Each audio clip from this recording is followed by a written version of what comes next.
fish. Especially this one right here. Yeah. You're asking a little too much now. Thank you. Yeah? We can do this again.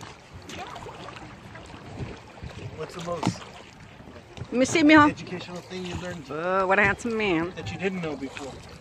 Joe knows how to swim. I mean, it was kind of shallow.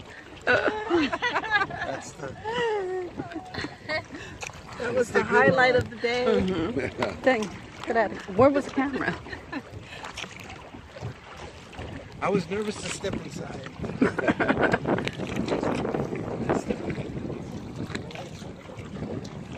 Other thing, They didn't throw the rocks at us, though. he'll flip the boat. That's how we not learn how to true. swim. I taught you guys about horticulture, right? Stingweed.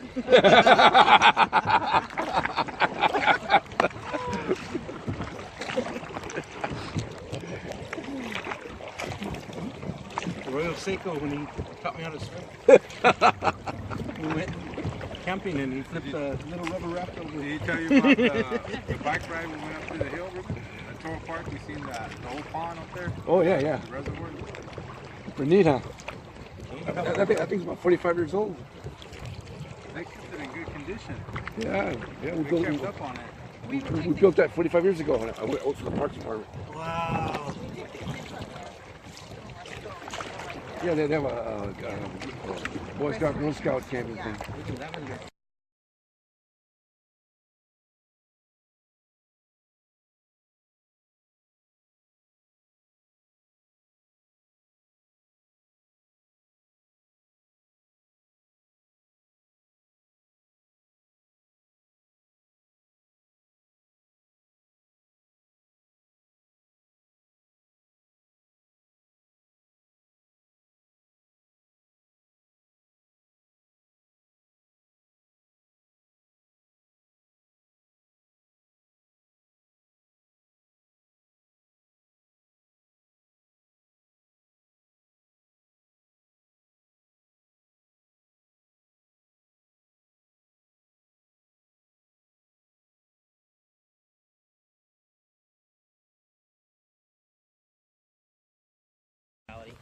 So, what happens at the, I'm going to really mess that order up if I grab it. No, don't.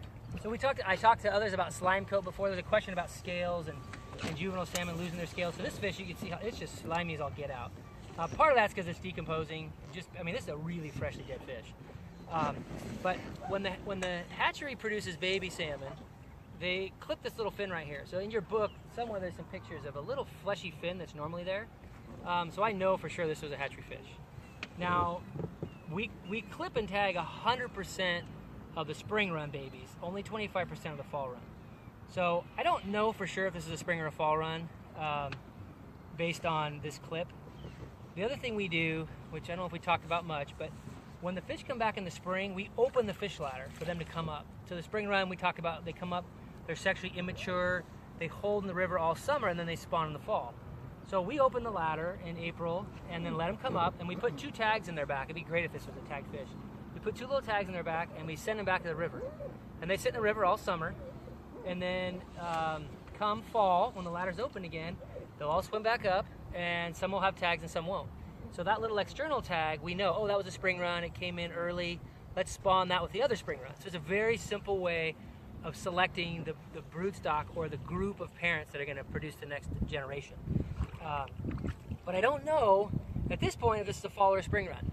So part of the process of clipping this fin when they come back is actually putting a little piece of wire in their head.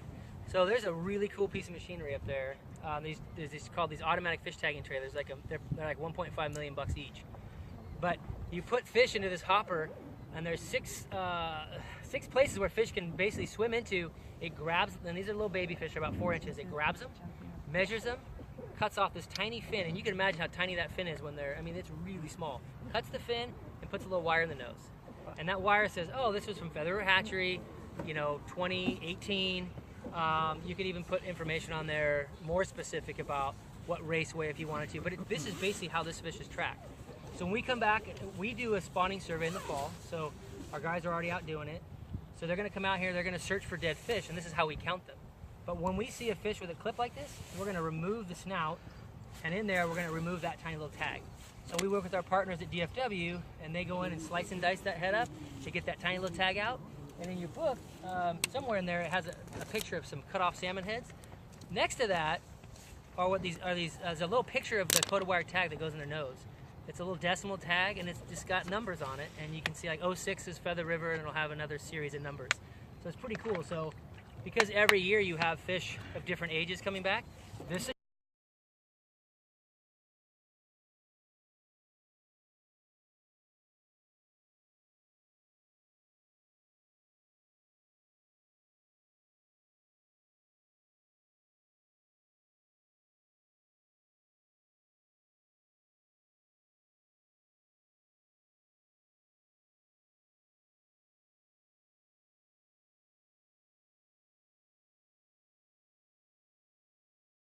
give her a signal.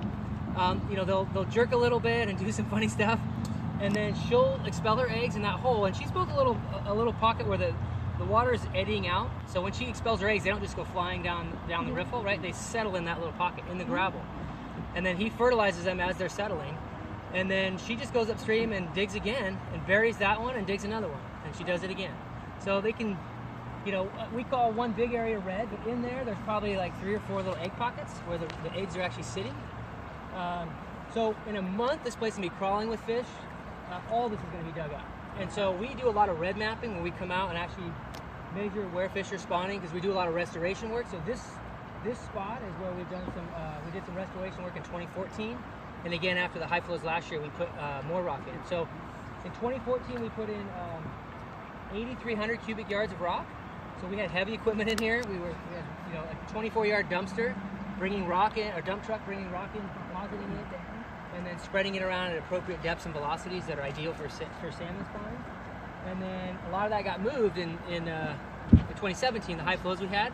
A lot of it moved downstream, so we came back in and put more in. So on the surface, you look at that and go, oh, that's just kind of scummy looking, but that's what happens over the year.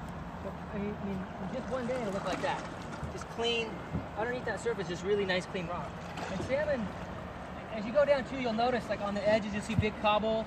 That's not good for salmon spawning. So what happens when you have a large reservoir like this is it captures a lot of that small rock, right, that's coming down through the mountains. It's getting captured in the reservoir.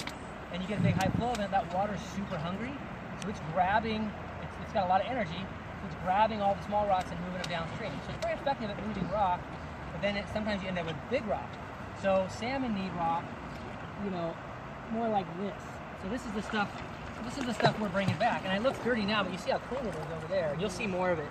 But this is the kind of size rock salmon need for spawning. They can't move that really big stuff, so it's super important that we replace it when it's moved with rock like this. So one of the things we'll be doing with our new license, and I'll talk about that more, but is bringing in a lot more spawning rock. You know, probably hundreds of thousands of yards of spawning rock, because that's, you know, this project's at 8,300 yards. This is a postage stamp. I mean, we need to be doing it. We'll be doing it over and over and over again.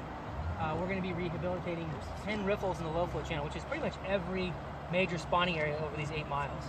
So that's one of our major goals. You can see some.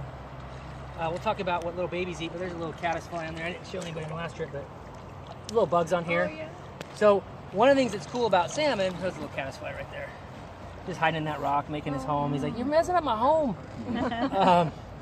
But what's super cool about Chinook salmon is when they spawn, they die. So those fish coming back to the system right now, so we have all these adults coming in. They're mostly 3-year-olds, but there's 4-year-olds as well. A lot of them are from the hatchery. So when the hatchery finishes rearing them, they take them down of the fall ring, go to the bay. The spring Chinook, which you might see if you go to the hatchery, have these little green tags in them. And they're spring Chinook because they came in the spring. So they were sexually immature. So when they came up, you can't tell the difference between a male and a female. They basically look the same. But as they sit over summer and they get ready to spawn, they start changing. The males, if you look through that, they develop this, what's called a kype. There's this big hook nose. They get these big teeth, because when they're on the reds and they're looking for a female, they're fighting with each other. You'll see dead fish and they'll have all kinds of scrapes on their sides from biting each other. So they're very aggressive. So when the female's done putting her eggs in, she'll defend that until she dies. So all these Chinook salmon will die when they're done. They spend all their reserves when they come up from the ocean, and that's exactly where they're coming from. And they can make that trip in a couple weeks. I mean a week if they really wanted to. So they can come up super fast. And then the spring run hold all summer. So they're sitting here all summer just waiting to get ready to spawn in September and October. The fall run will usually come in now, kind of ready to spawn. They just do it fast. They've just evolved different life histories because both mechanisms have worked over the years, but they're very different. But they do spawn about the same time. But once those eggs go in the gravel, they'll incubate in there, and it'll take them about 60, maybe 80 days to hatch out. And so what's happening is there's some pictures in there, but they're really unstable when they're first fertilized. So the male fertilizes the eggs, and for about 24 hours they're stable, but then quickly they're very sensitive. So in the hatchery, they have to put those eggs away and not touch them until they eye up. And they call it eyed because you can see the bright pink egg. It'll actually have two little salmon eyes in there, these little black balls, and you can see the fish actually moving and wiggling around in there. And at that point, the egg is super stable. And so in the gravel, it's also very stable. You've got fresh water coming through the red, bringing oxygen, and then removing waste. Because the fish is developing, it's producing waste. It might just be an egg, but it's still producing metabolic waste. So those need to be carried away as well. So it's super important to have clean flowing water and clean rock for water to be able to move through the gravel. If it was all packed with sand, you just can imagine how it wouldn't move through there very quickly. So having clean gravel is super important. But as that egg develops, it gets a little bigger, and then it hatches out of the egg, and it's called an alevin, which is basically a little head, a big bunch of yolk from the mom. So that salmon, when it comes back from the ocean, is carrying all these marine nutrients, right? It's feeding out there like crazy. It's putting all this weight on. But when it comes back to the river, it starts essentially decomposing. So when you get a fish that's fresh into the river, it's going to be bright and silver, but pretty quickly, within a couple weeks, those fish are going to start turning dark. And then after a month, they're going to start having like fungus growing on them. You know, it's going to start peeling off. There's a good picture in there of a salmon. It looks like a little bit like a zombie. Yeah. We joke around that they're zombies. There's that's one after spawning. That's a female that's already spawned, and she's basically expelled all her eggs. There's one right there. There's a picture of that's like a zombie fish. So they're not repairing body tissues. They're putting all their effort into gametes. So those are making eggs and milk. And when they spawn, they're very effective. They have a lot of eggs, maybe 5,000 eggs per female. They'll die afterwards. But the female is going to defend her nest for up to a couple weeks. As long as she can, she is going to fight off any other female from that spot. And then she'll die, and then her body is going to decompose. And the awesome thing about salmon is all that decomposition, all those marine nutrients, all that salmon meat is going into the river and feeding their babies. So all the bugs, all the invertebrates are feeding on that.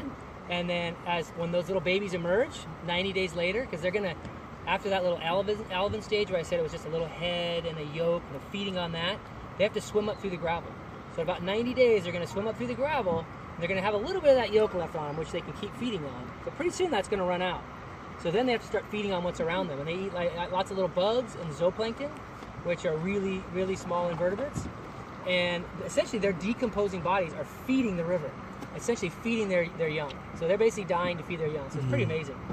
I'll just really quickly touch on steelhead. Steelhead are probably my favorite fish to fish for. They don't do that. They're a repeat spawner. So they'll come up, spawn, and then they can leave the system. They can stay all year, they can leave. They're really adaptable, really flexible. Chinook are pretty programmed. I mean, they come up this time of year, they spawn, they die, they do it all over again. The babies come up and do their thing. So they're much more programmed than steelhead. Steelhead are very plastic. I mean, they can spawn with trout in the river. When their babies come up, they can stay for a year. They can stay for 2 years before they go out. Salmon, when they come up, usually it's that year they're getting out. You know, they come up in the winter. Some might feed a little bit, but most of them are moving down the system pretty fast. If we get a big high flow event, they're real small. You know, they're like 2 inches, so they're just scooting out. But some of them will hit the edges and start rearing. They'll get bigger, but most of them are moving out pretty fast. So, but spring Chinook salmon historically, because they were in the upper watershed, they would stay because it's super cold. And you think about how we grow. If it's too cold, we don't grow really fast. At least, you know, animals in this type of environment, they're not regulating their body heat, right? Whatever the temperature of the water is, that's their temperature. So if it's 45 degrees, they're not going to grow super fast. There's not a lot of food growing. Down here, they can grow pretty fast. So they grow fast, get to a size where they can make it to the ocean.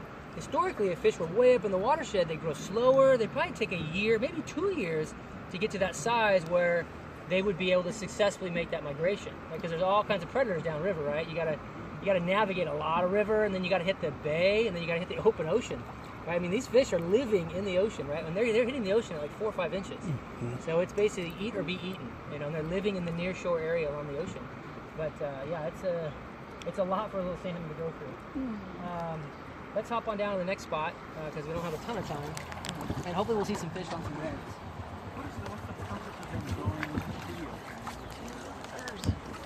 So, Chinook salmon are anadromous, which means they spawn in freshwater and breed in saltwater.